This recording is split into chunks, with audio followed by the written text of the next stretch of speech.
E aí, pessoal, tudo bem? Eu sou Anneli Soares e hoje eu vim aqui falar com vocês um pouquinho sobre os livros de Clarice Lispector para crianças. Isso mesmo, bora comigo pro vídeo de hoje. Bem, pessoal, no mês de outubro eu aproveitei para ler aqueles livros de Clarice Lispector voltado para o público infantil, mas quem falou que nós, adultos, pessoas crescidinhas, não podemos ler, né, livros infantis?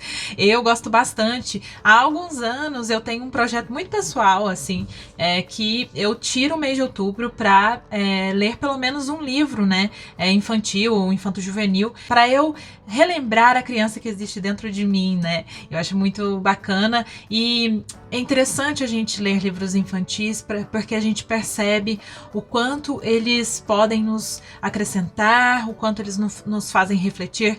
Nós, com o nosso olhar, né, já amadurecido, o como a gente pode enxergar tudo aquilo que autores tão brilhantes, né, trazem para este público, né, infanto-juvenil e infantil. E a Clarice é uma das escritoras que tem livros publicados para crianças, mas pouco se fala. Eu, pelo menos, considero que pouquíssimo se fala sobre isso. Eu trouxe essa proposta de leitura para o projeto Lendo Clarice 100, né, o meu projeto junto da Ingrid e com tantas pessoas queridas que estão lendo Clarice conosco em 2020. E quando eu fui fazer o cronograma junto da Ingrid, eu logo de cara já falei, olha, em outubro eu quero muito que nós leiamos os livros dela para crianças, né, porque é uma face de Clarice que eu considero importante ou interessante, né, a gente conhecer. Ela que falava que tinha mais facilidade de conversar com crianças até do que com adultos, né.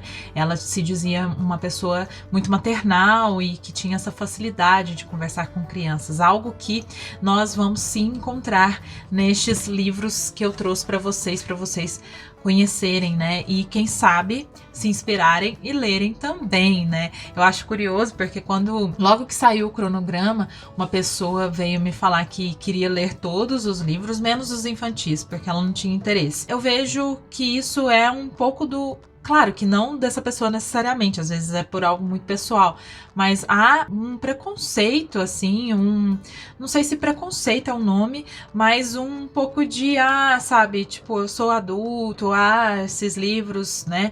E não, gente, esses livros da Clarice aqui, eles trazem personagens, trazem temáticas, trazem histórias da Clarice que ela conta de outro modo pra gente adulto e nas outras obras dela, né? Ela também retrata aqui. Mesmo que seja para crianças, ela não, como que eu posso dizer isso? Ela não se intimida com a criança, ela conversa sobre temas tabus, ela fala sobre temas tabus, sabe? A morte, a relação do homem com a natureza e os animais e a vida dos animais. Então ela não subestima a criança, o leitor, e eu acho interessantíssimo porque todas essas, né, os narradores que na maioria é a própria Clarice conversando, né? Ela se apresenta, né, para as crianças, né? Eu sou a Clarice, eu sou Ulisses, o cachorro da Clarice, né? E aí o Ulisses que vai contar a história. Ela tem um diálogo constante em todas essas obras com o leitor, né? Ela instiga aquele pequeno leitor a pensar sobre algo, a responder sobre algo ou a perguntar pra gente adulto. Então é bem legal, assim, que ela mantém essa conversa constante, né, com o público e não subestimando, né, e não também assim, vou evitar, eu fico imaginando, né, porque Clarice era uma escritora muito profunda, há reflexões muito sobre a existência na obra dela, né, como um todo, e aqui ela também traz, né, e claro que há esse tratamento de cuidado, né, com a língua, esse cuidado com os temas, mas ela não de nenhum modo fica, e eu não gosto de falar infantilizada porque parece que é uma coisa pejorativa e não é, né, porque, enfim. Então eu vou falar um pouquinho só sobre cada um deles. A minha ideia aqui não é resenhar o livro porque, bom, são contos, né, são livros mais curtos, embora não sejam tão curtos assim, sabe, tipo, para uma criança, assim. Se for olhar, tem um conteúdo bom em cada um deles, né? Todos eles foram publicados pela editora Rocco, né? E no selo Rocco Jovens Leitores, tá? Aqui, ó, este aqui é O Mistério do Coelho Pensante e Outros Contos. E aí você vai encontrar os 4 livros dela, com exceção desse daqui, que eles publicaram separado, né? E eu tenho essa edição, mas eu tenho esses outros 2 aqui, A Vida Íntima de Laura e Quase de Verdade, também nessa edição separada, porque são os 2 livros que nós lemos pro Lendo Clarice 100, e aí eu comprei eles primeiro, mas aí depois eu decidi comprar todos para eu poder ler todos no mês de outubro, embora no projeto a gente tenha lido só esses 2 aqui, tá? Então, às vezes eu vou estar com um ou outro na mão, mas saibam que se você se interessa e se achar mais interessante, tem essa edição que reúne os 4, e depois tem essa daqui que é um outro livro dela, o 5º livro dela. Então vou começar falando desses daqui, tá? Bom, para começar, O Mistério do Coelho Pensante é o primeiro livro que Clarice escreveu para crianças. É um livro que ela escreve por pedido do seu filho mais novo, Paulo. Inclusive, quando narrando aqui, você ouve, né, a voz dela falando Paulinho. Então ela conversa com o Paulo durante a escrita, até porque a princípio a Clarice escreveu essa história para ela e né, na dinâmica ali dela com os filhos, né? É uma história muito interessante, que ela vai trazer o olhar para um coelho, né? E essa é uma história baseada em fatos da vida da Clarice. Na verdade, que certa vez um coelho que eles tinham lá na casa fugiu, né? E aí ela vai contar essa história, né? Esse mistério do coelho pensante, que ela, enfim, vai olhar para ele, vai falar, olha, ele é um coelho comum, ele não tem nada de muito diferente aos outros, com exceção de que um dia ele cheirou uma ideia. E é muito bonito, né, ela usar essa imagem, né, tipo, o coelho que busca, que cheira tudo, e um dia ele cheira uma ideia, ele tem essa ideia de fugir quando ele queria comida e tal, e até que chega um momento que ele gosta da liberdade, e aí ele vai fugir simplesmente porque ele quer fugir e tal. Traz esse mistério de como é que ele conseguiu escapar daquela gaiola, né, que era impossível e tal. E esse é o mistério do coelho pensante que ela traz, e ela vai instigar, né, a criança que ouve a pensar junto dela como é que, enfim, ele saiu, ele fugiu e por quê, etc. Então é bem bonito, assim, interessante, e enfim, a questão da ideia, da criatividade, etc. Então bem bonito, gostei bastante. Talvez seja um dos meus prediletos junto deste próximo que eu vou falar, que é A Vida Íntima de Laura, que, gente, para quem conhece Clarice, sabe da fascinação, do amor dela pelas galinhas, né? E aqui a Laura, que é, né, essa personagem principal, essa estrela, é uma galinha. E as histórias que ela conta neste livro aqui, muito fofo, nossa, maravilhoso, são em torno, né, dos acontecimentos da vida de Laura, dessa galinha, de suas colegas galinhas ali no quintal, do galo, Luiz, e da casa onde eles vivem. Enfim, a Clarice, ela propõe de modo muito suave e por vezes muito bem humorado e até ácido, alguns questionamentos em torno de sentimentos muito humanos, né? Que, claro, estão aqui personificados nessas galinhas, mas que em obras para adultos a Clarice também retrata, também coloca. Então é realmente algo muito dela, né? Esse olhar, né, para seres que são muitas vezes invisibilizados, né? Na Vida Íntima de Laura, o que eu posso falar de tema que ela propõe para a reflexão da criança é a solidão, as relações entre os animais, mas as relações entre as pessoas, a pessoa e o animal, algumas coisas de imaginação, né, importantes. Eu achei muito bonito o começo desse livro, que ela fala assim, que eu vou explicar para vocês o que é vida íntima, né, o que eu vou ler para vocês. Vou logo explicando o que quer dizer vida íntima. É assim, vida íntima quer dizer que a gente não deve contar a todo mundo o que se passa na casa da gente. E assim, nossa, isso me impactou muito, né? Porque em relatos biográficos de amigos e parentes, enfim, nas biografias dela, cita-se muito essa questão da intimidade, que é algo que ela pensava muito, né? Ao mesmo tempo que ela buscava muito, né, amizades, ela tinha uma certa até dependência ou umas relações muito intensas com amigos, né? Ela tinha um problema em relação a isso, né? Pessoas que não conhecidas, assim, ela não dava essa intimidade, né? Então, aqui nesse livro tem essa reflexão, né? Sobre os acontecimentos que acontecem com a gente, que aconteceu com a Laura, que viram segredos nossos, né? Que viram, não segredos, mas que são guardados com a gente. É bem bonito, viu? Esse livro aqui, por isso que eu citei ele junto do O Mistério do Coelho Pensante como um dos meus prediletos, né? Quase de verdade. Ela traz aqui a história na voz do cachorro Ulisses. E é muito interessante que ele fala que ele está latindo para a dona dele, que é a Clarice, mas que a Clarice é capaz de entendê-lo, então ela vai digitando ali na máquina, né, vai datilografando essa história que ele vai contar, que ele presenciou num quintal, que também tem a ver com galinhas, né, como tem aqui na ilustração. Para quem não sabe, a Clarice teve um cão chamado Ulisses, né, que ela era completamente apaixonada, e tem várias fotos da Clarice, e é o cachorrinho que tá lá na estátua com ela no Leme, no Rio de Janeiro, né, ultimamente. Bom, então assim, esses dois vocês vejam, e também o Mistério do Coelho Pensante tem assim o universo animal, porque Clarice, apaixonadíssima por animais, sempre foi.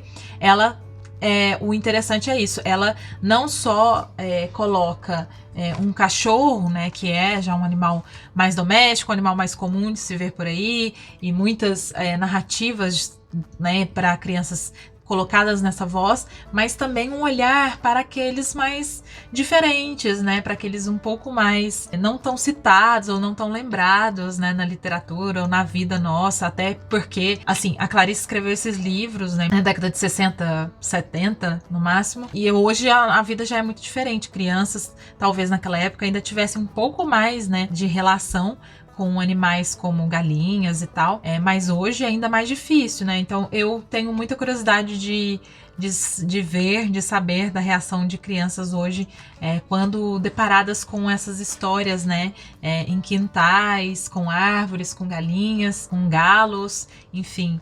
Mas é bem legal, assim, como ela vai conversando com as crianças, e eu acho que pais ou responsáveis ou adultos, sei lá, que tiverem a oportunidade de fazer essas leituras com as crianças hoje, poderão ter essa experiência de universos, né? E as crianças sempre estão abertas, mas de modo universal também, que ela coloca, porque são questões humanas, como eu falei anteriormente. Bom, continuando, o próximo livro que eu vou citar é o livro A Mulher que Matou os Peixes. Gente, que tá aqui nessa reunião aqui. A Mulher que Matou os Peixes também é baseada a história numa história real, né, da vida da Clarice. Quando os filhos dela foram, sei lá, viajar, em algum momento saíram de casa, e um deles deixou ela responsável por cuidar de 2 peixinhos vermelhos que eles tinham na casa. E a Clarice matou os peixes. Matou, e aí ela vai contar como foi que isso aconteceu. Ela faz essa revelação, ela faz essa confissão para a criança no começo do livro. Então veja, essa coisa que eu falei para vocês de ela não ter medo, entre aspas, né, dela tratar de temas que muitas vezes são tabus até mesmo para nós adultos, né? O que eu acho importantíssimo, né, para a criança refletir e poder ter essa conversa, né, com os pais, por exemplo, sobre a morte, porque a morte faz parte, né, da vida, e assim, morte de animais, morte de parentes. Então a Clarice traz essa oportunidade, né, da criança ter esse momento, né, esse contato. E enquanto ela não conta, né, ela fica assim, eu vou contar pra vocês como foi que aconteceu, mas antes disso eu quero contar umas histórias felizes, porque você deve ter ficado triste com isso, né? E pra você ver que eu gosto de animais, porque eu já tive um macaco. Aí ela vai contar a história da Lisette, que aparece, né, numa crônica e num conto dela, uma macaquinha que certa vez a Clarice comprou lá pra casa deles, do outro macaco que apareceu certa vez na casa dela. Vai contar dos cachorros dela, conta do Dilermando, que foi um cachorro que ela teve lá na Itália, e vai contando a história de animais de amigos. Tem uma história de 2 cachorros aqui que é assim, gente, novamente ela vai tratar da morte e também um pouco sobre a natureza animal, né, sobre, enfim, de como que os animais lidam uns com os outros, né, um tanto quanto diferente de nós. E de como cães são muito leais e sobre ciúme, enfim, ela vai contando várias histórias sobre diversos animais, né, do universo dela e dos amigos, até que, enfim, ela vai contar como foi que, enfim, aconteceu essa morte desses 2 peixinhos do filho e pede perdão pro leitor, que pode ou não perdoá-la, né. É legal que ela tá falando alguma coisa assim, nossa, e aí ela fala assim, daqui eu acho que é na vida íntima de Laura, que eu lembrei agora. Ela fala: então, eu adoro galinhas, sempre gostei. Quando eu tinha sua idade, eu sempre observava as galinhas no meu quintal. Você sabia que a galinha tem um cheiro não muito legal? E parece que ela tem um cheiro de quando a gente não toma banho todo dia. Embaixo da asa da galinha tem uma morrinha assim. E nossa, mas as galinhas são incríveis. Ela é muito... A Laura é uma galinha inteligente. Ela bota ovos como nenhuma outra galinha. Mas coitadinha, ela tem um pescoço horroroso. Então se você vir uma galinha ruiva ou meio amarronzada por aí, com um pescoço muito feio, é quase como ver a Laura. Não é muito interessante que haja várias Lauras e várias pessoas, crianças como você por aí? É como se a gente não precisasse se sentir sozinho. Então, como eu falei para vocês, nesse livro tem a questão da solidão também, né? E eu acho interessantíssimo a gente não fugir da ideia de que crianças também podem se sentir sozinhas, crianças também têm sentimentos mais profundos, né? Enfim, por fim, eu só vou citar esse aqui rapidinho, este daqui que é 12 lendas brasileiras, como nasceram as estrelas. São lendas brasileiras, como o nome diz, por mês, né? Então ela vai de janeiro a dezembro contando por mês uma lenda brasileira ao seu modo, né? Ao modo Clarice de contar as coisas, ao modo Clarice de escrever e ao modo Clarice de conversar com crianças, né? Ela não faz Disney, sabe? Ela não faz um Felizes para Sempre. Isso é importante falar, tá? Não existe, como eu acho que vocês já devem ter percebido. Então, é bem interessante para quem gosta, para quem quer conhecer, né? Para quem gosta de Clarice, para quem quer conhecer, indico muitíssimo todos esses livros, assim, que dá para você capturar um pouco mais do universo clariciano, né? Do olhar dela sobre o mundo, sobre as coisas, e a possibilidade de ter essa voz diferente, essa voz, entre aspas, informal, despretensiosa. É claro que escrever para crianças eu acho dificílimo, não sei se eu conseguiria. Para mim foi muito interessante. E é isso, gente. Espero que vocês tenham gostado, que tenham podido conhecer um pouco mais do universo da Clarice aqui no canal, né? Sempre tento trazer informações que sejam interessantes, relevantes, os temas em geral que Clarice escreveu, que foram importantes para ela, que são interessantes e básicos da sua obra. E estes aqui são os livros infantis da Clarice. Você conhecia esses livros? Sabia que Clarice já tinha Clarice tinha livros publicados para crianças? Me conte aí nos comentários, né? E me conte também se você se interessou por eles, ou se tiver mais alguma dúvida ou pergunta também, eu me disponho para responder e, enfim, a gente bate um papo por aí, tá bom? Para você que está aqui comigo, por favor, não se esqueça de se inscrever no canal se você ainda não está inscrito e também, quem sabe, compartilhar este vídeo com amigos e, enfim, pessoas que talvez se interessem por Clarice ou por literatura infantil, livros interessantíssimos para crianças. E eu estou aqui falando de Clarice por todo o ano e assim vou continuar também. É isso, gente. Vejo você num próximo vídeo. Um beijo grande e até!